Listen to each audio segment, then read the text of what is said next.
Today, we'll be interviewing a superstar in the finance field who entered the space at just 19 years old and now holds a very well-earned prestigious title. So please welcome Aidana Zhakupbekova, Chief Operational Financial Officer at Rydoo. So hello, Aidana, lovely to have you with us. Hi, thanks for having me and thanks for the kind words. Happy to be here. Well, it's honestly a pleasure. So I've obviously mentioned there that we entered here as a junior at IBM. We entered the finance space at just 19 years old. Why finance? Because for a teenager, that's not generally an attractive career. I don't know. I think I looked at it from several perspectives, to be honest with you. At the time when I was making career choices, which is a separate conversation of how do you make one at 16, I had a certain number of family members within the banking or finance sector. So that was an influence for sure. But another topic for me at the time was also something that would be interesting, that would kind of fit my characteristics. And I'm rather analytical and was always good with numbers. But that would also allow me to travel the world and see different countries. And that would not necessarily be tied to a specific region or country, for example.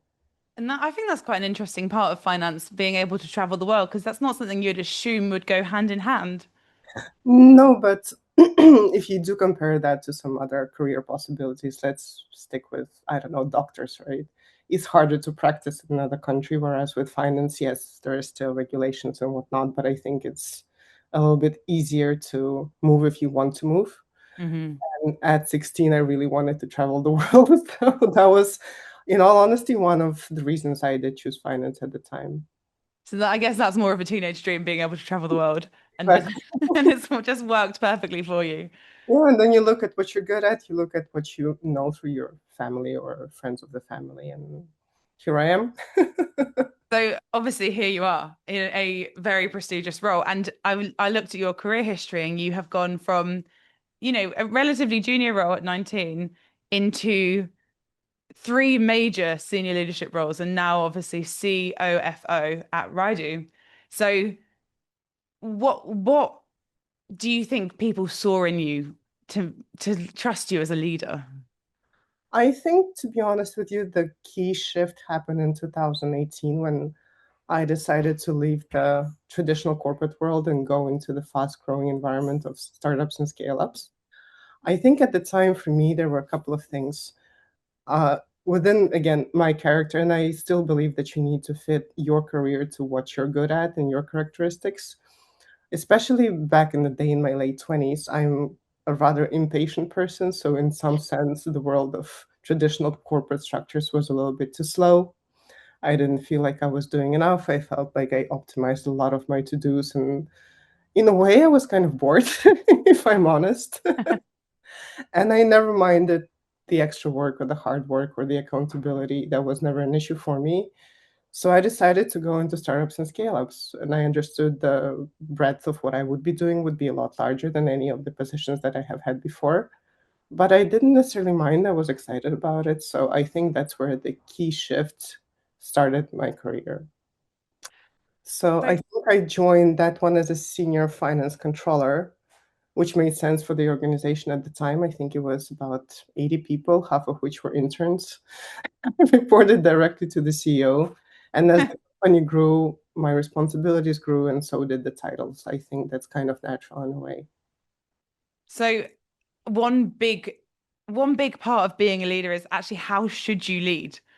So you obviously believe the right person for the right job. How do you as a leader encourage your teams to get the best out of them? I think it changed quite a bit as the organizations that I worked for also changed, just in terms of maturity, right?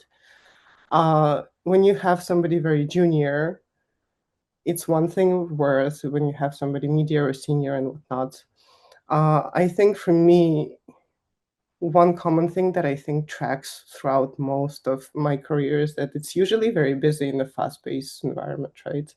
There is never a shortage of things to do, problems to solve, everything is urgent, everything is due yesterday. And I guess the first thing is just to help the teams take a breath, help them also take a step back. And what I'm always saying is like, we're not building rockets here. We do have a complicated job. It's not easy. It's not simple, but it's all manageable and it's solvable. Yeah. And I think just taking that step back also helps them with kind of, okay, this is going to be fine. Yeah. Give them an overview perspective, if you will. Exactly. And I think it helps them. It also helps to give them a longer term picture because, again, as you scale, a lot of the things in the early stages of the growth of the company are manual. Nobody cares. Let's just get it done and we'll address it later. And as the companies grow, then you kind of have to go back to your processes, to a lot of things that you haven't done before, and look at it again. That's also not a particularly fun exercise, but I think giving them the long-term picture of what we're aiming for also helps with their motivation. That, this is the situation now, this is what we're striving towards. And I have also been able to hire and train amazing people. And to be honest with you, I am rather picky, especially when I have a chance to hire. Yeah. I do need a certain profile. I do need somebody who is very open-minded, who is very motivated, who is very accountable, who has a very strong work ethic, because also in my role, especially now with multitudes of people and teams and business projects, I don't have the time or, in all honesty, the desire to go and check every single person in my team on what they're doing and how they're doing it. So I need somebody who would be accountable and who would be open about communicating, also about their struggles or things getting delayed and whatnot. And I think within that, and a sprinkle of a little bit of a sense of humor, because I think you need it. Yeah. My job, and people don't normally think about finance professionals as the humorous ones. And I'll take that note with maybe the sense of humor being different, but you do need one, especially when things get tough and things get busy. I think that's really important as well. You do have to be picky as a leader. You have to pick the people who would work well for you, the people who would work well in finance, and like you said, it is just challenge after challenge. Indeed. Indeed. So another thing that I want to mention just before we jump into our conversation today, being a young woman in finance is rare. How do you feel you've broken through the barriers? Do you feel there have been barriers for you? Um, I'm sure there have been. I think it's also from the way I was raised, in all honesty. I don't think I ever had, or maybe when I was super young, but at this point I don't remember anymore. I ever had the rose-colored glasses of like, oh, the world is fair. Everybody is gonna, be waiting for you to come in and join and do your thing and applaud you on the way. I don't think I was raised that way. So in a way, I knew it's gonna be tough one way or another. It's more in terms of picking your battles. With me living in Kazakhstan, where I'm originally from, I also knew in conversations with my parents specifically, like, listen, you are going to be a foreigner. Nobody knows you, nobody cares in a way. So it's up to you to present yourself in a way and also build your skill sets for people to take you seriously. And I think from that point onwards, it's like, even if something is not fair, it's like, it is what it is.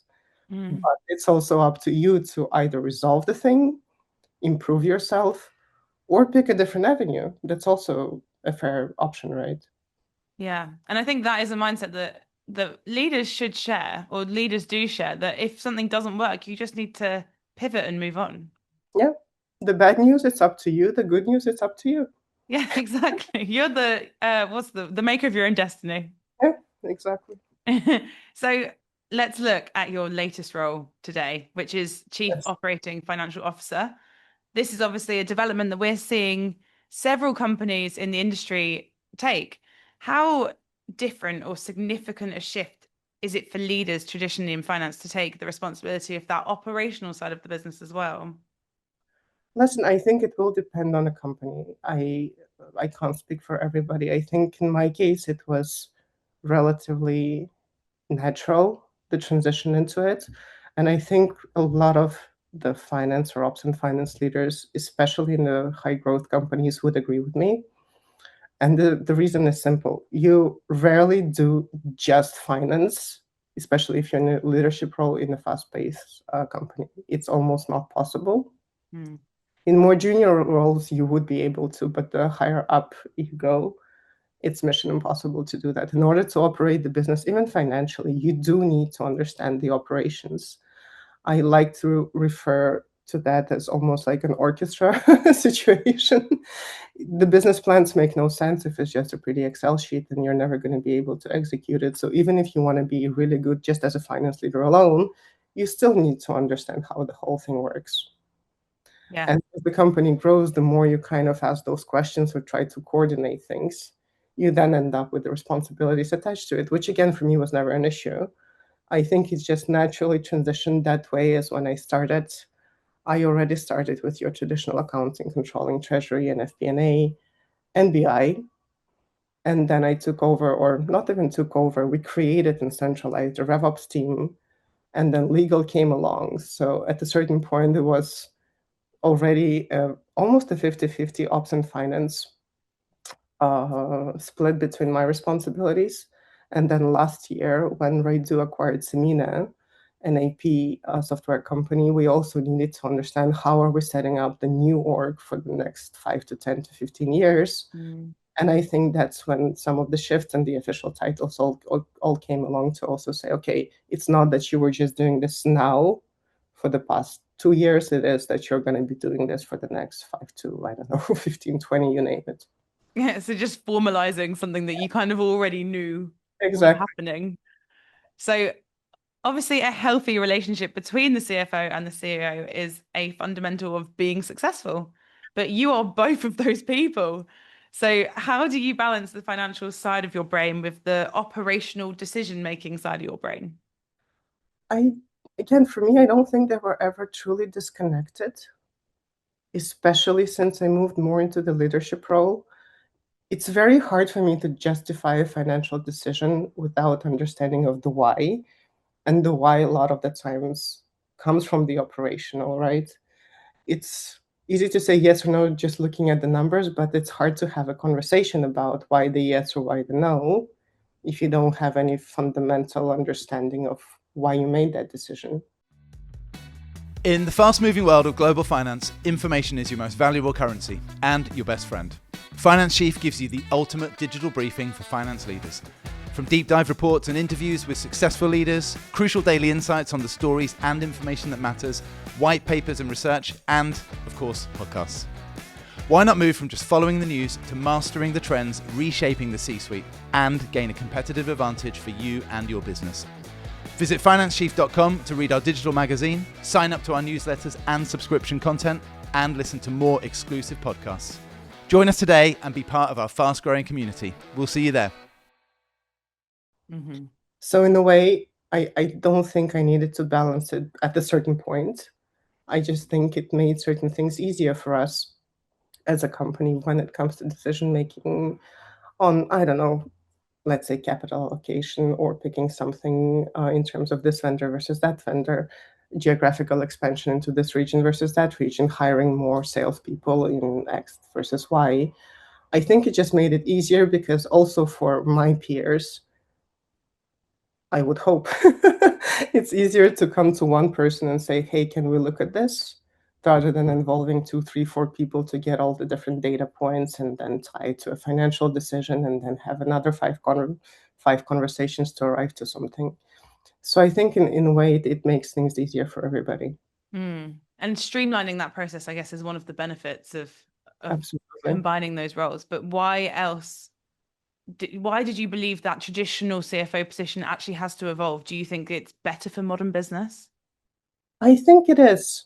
Again, and I'll go back to a very simple point, at least in my opinion, is it's almost impossible for me to manage a business financially, meaning decide where to invest, decide what to cut, decide what to double down on from a pure, let's say, finance perspective of just numbers. Hey, the margin is a bit down. We have a total cost freeze, right?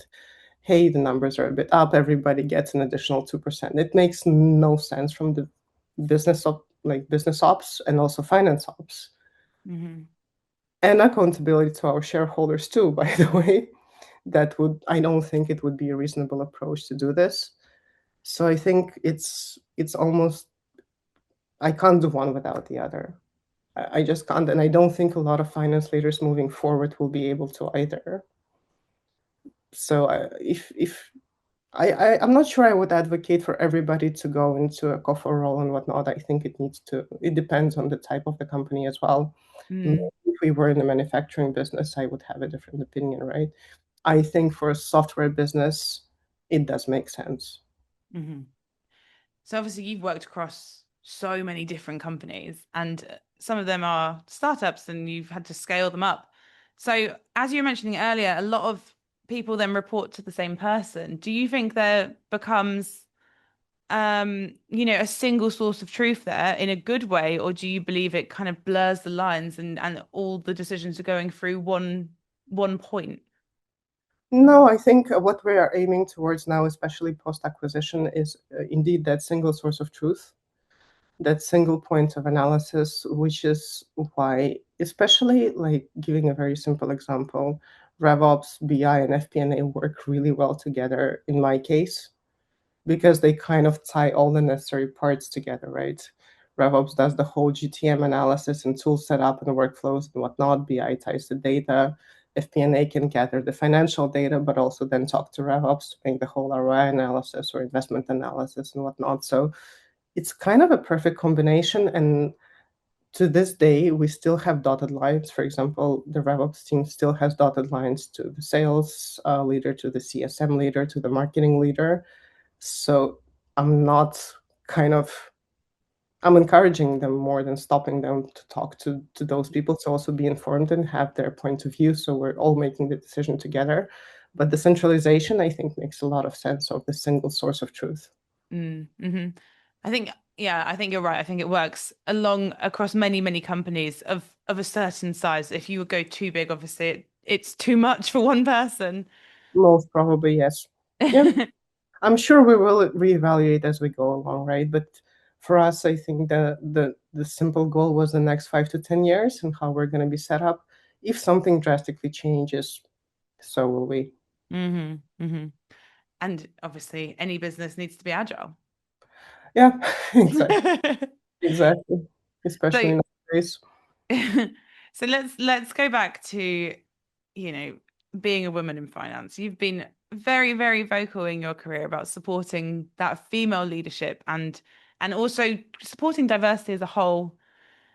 Is that based on, the barriers that you've had to face, and what are some of those barriers that you've had to jump? Um, to me, again, when I look at it, and it might sound a little bit weird, I don't necessarily even have a specific topic of I need to support this more than that. I do try my best to support equality in terms of equality of opportunities because I think this is where I struggle the most. So for me, it's at least leveling out the playing ground of the opportunities people get, Mm. and then trying to see within the reach that I have, especially with people that I actually work with, either directly or indirectly, if you see a particular woman or girl earlier in her career struggling or struggling with imposter syndrome or just maybe being too shy to ask for certain opportunities or being too shy to ask for training and whatnot, I do try to have a more personal approach in this case because I do believe that public speaking and posting and whatnot still helps a lot, but in my approach I try to go local first, global later, because I believe it trickles down later on as well. And do you think that that's a problem, a systemic problem actually across the board for women, that they don't want to speak up and they don't want to say, I need this promotion and I deserve it and this is why? Yeah, I believe a lot of women do. I wouldn't generalize that it's the one problem, but I think it's one of the bigger problems for sure.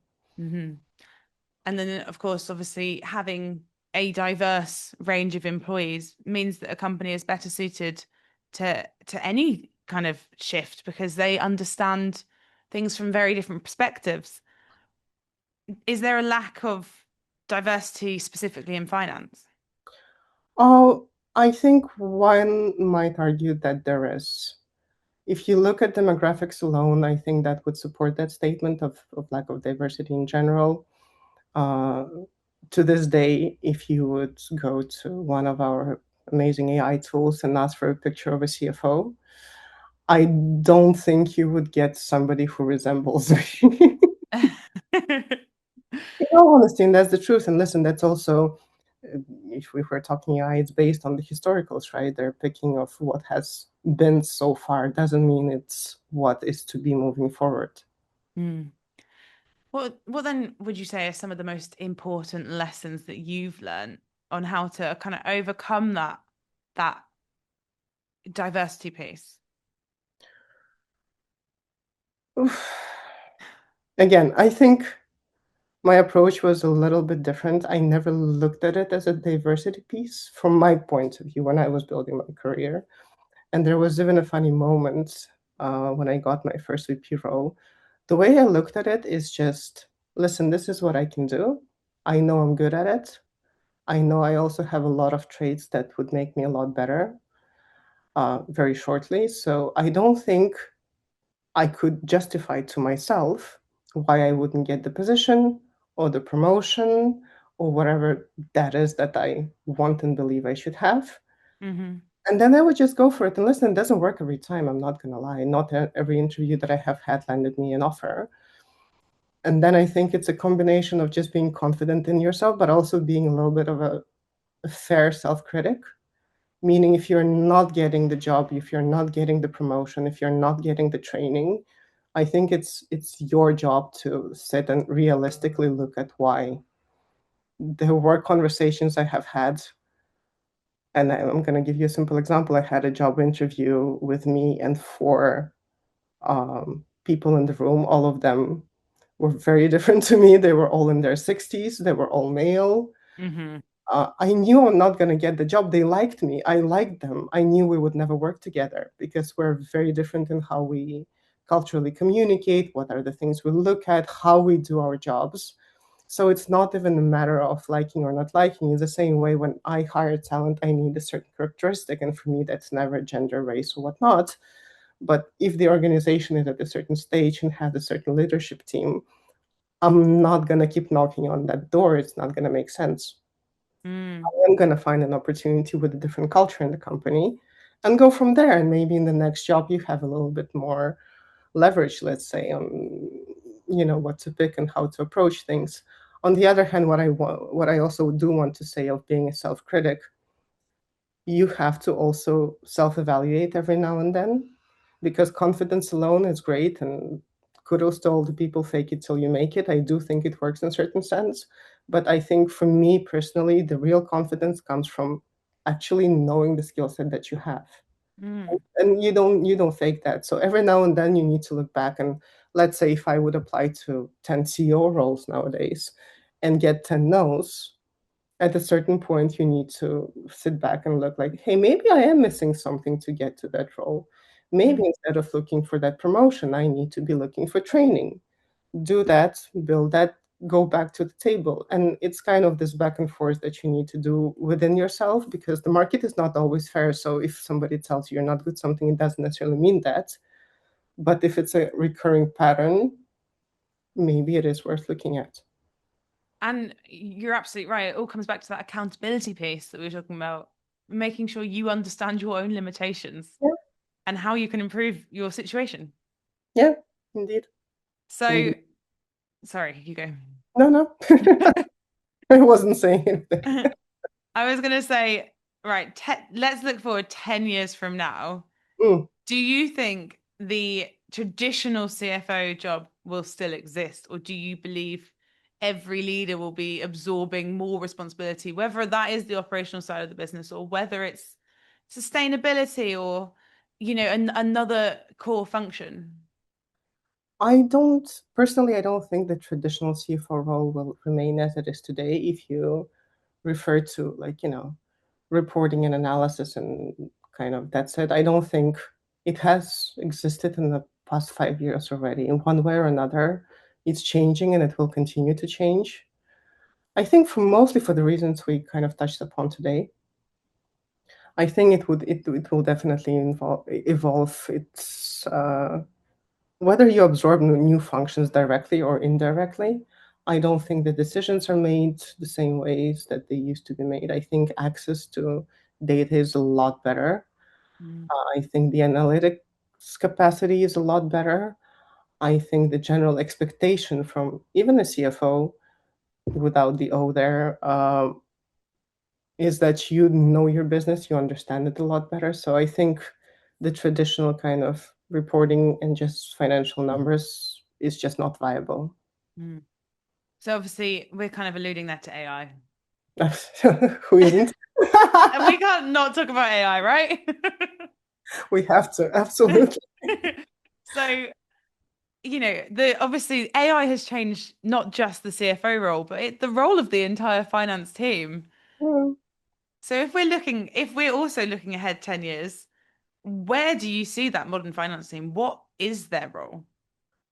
Oof, I think AI is developing so fast I wouldn't be comfortable to placing a bet on 10 years because who knows? Should we do 6 months instead?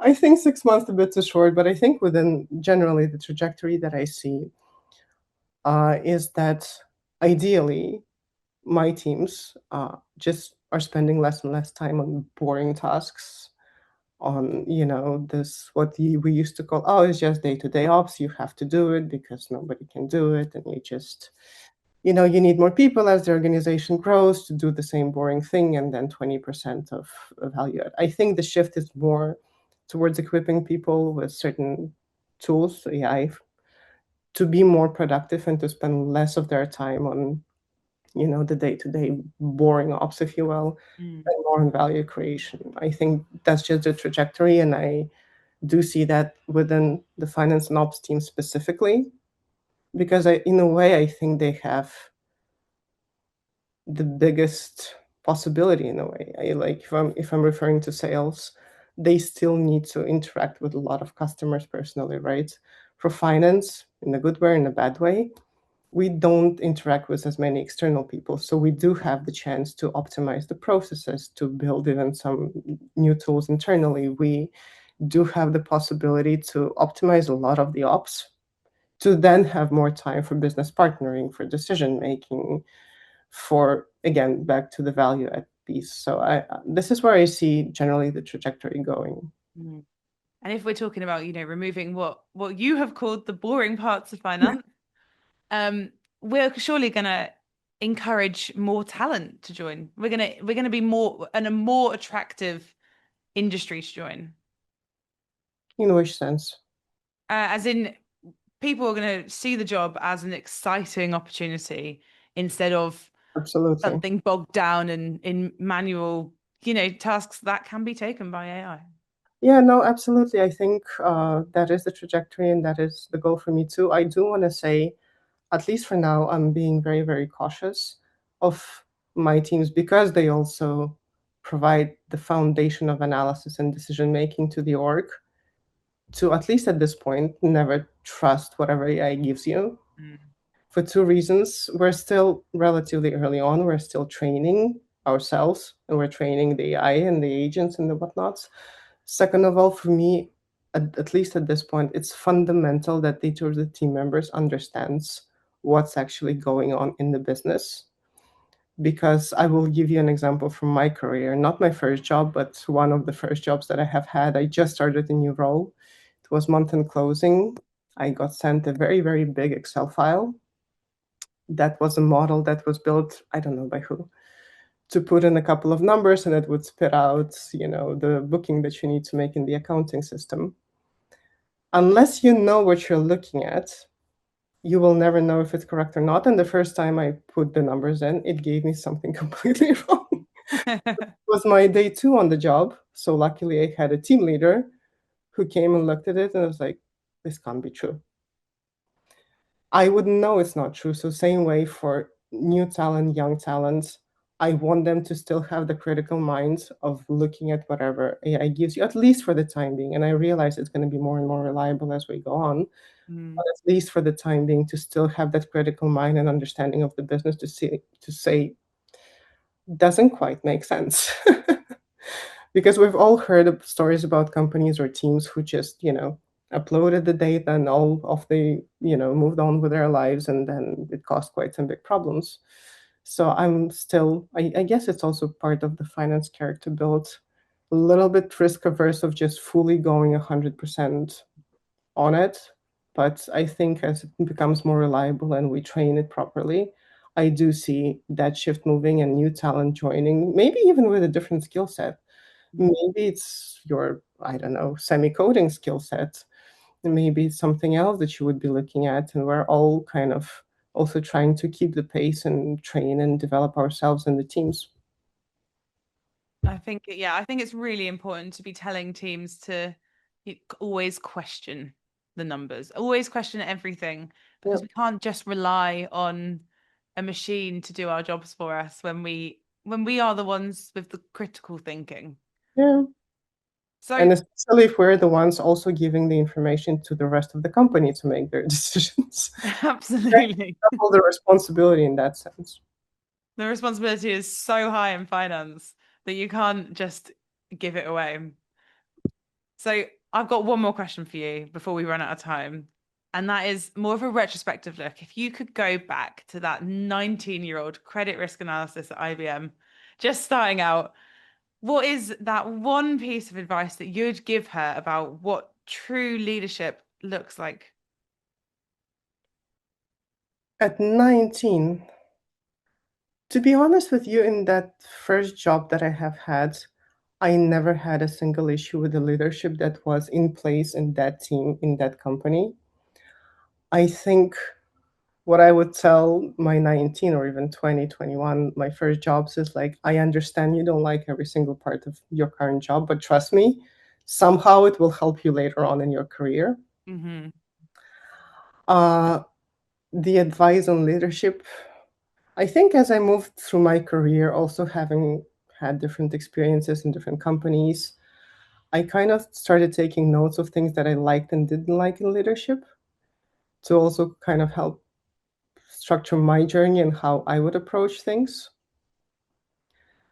So I'm not sure if I would give my 19-year-old self a particular advice about leadership. I think when you're 19 and it's your first job, you're not particularly concerned with that, or at least in all honesty, I wasn't.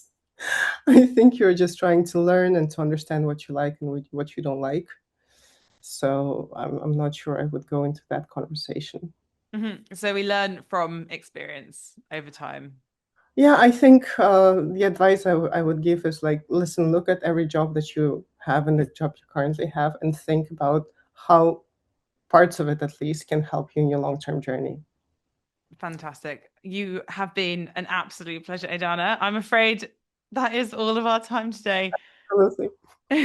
You have been listening to the Finance Chief podcast brought to you by BizClick. So another massive thank you, Aidana, for being a wonderful guest this morning. And of course, sharing not just the strategy, but the story behind your amazing career. It's a reminder that even in this rare age of AI factories and global scale, the people are the ones who truly make the difference. So I'm Ella Wilkinson, director of BizClick Studio, and it has been my absolute pleasure today to be your guest host. If you enjoyed this deep dive into the lives of finance professionals from around the world, make sure you subscribe so you never miss an episode. Thank you again.